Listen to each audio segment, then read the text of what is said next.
Thousands of ultra-Orthodox Hasidic Jews packed the streets of a neighborhood in Brooklyn. They were mourning the death of a prominent local rabbi and gathered for an evening funeral procession in accordance with their religious traditions.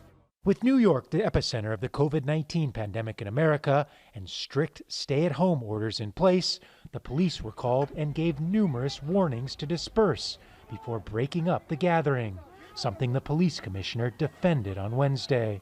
It cannot happen, and it will not happen. And it's going to be met with very stern, as it was last night, immediately being broken up and stern consequences. New York City Mayor Bill de Blasio was furious the gathering took place at all and mentioned the Jewish community by name in a tweet, saying the time for warnings has passed and arrests would be made of those who gather in large groups. The reaction was swift. Liz Smith, a New York political strategist, tweeted, "New York City has been a refuge for Jews fleeing persecution and death for decades and more. How on earth does the mayor of New York City single them out for persecution in the middle of a pandemic?"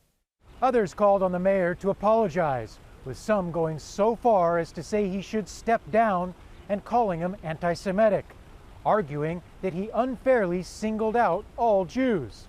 The issue has divided New Yorkers, but there are many that support the mayor and say that it's not he that should be criticized, but rather the Hasidic Jews that held the mass gathering.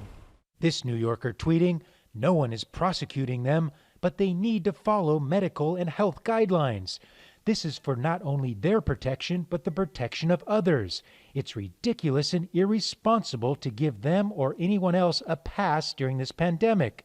They need to follow the rules, period."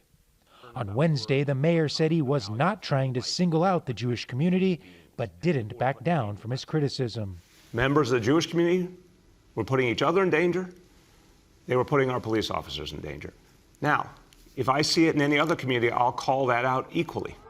The Hasidic community doesn't need to look too far to see the dangers of deadly viruses. The rabbi whose funeral everyone was at died from coronavirus. Gabriel Elizondo, Al Jazeera, New York.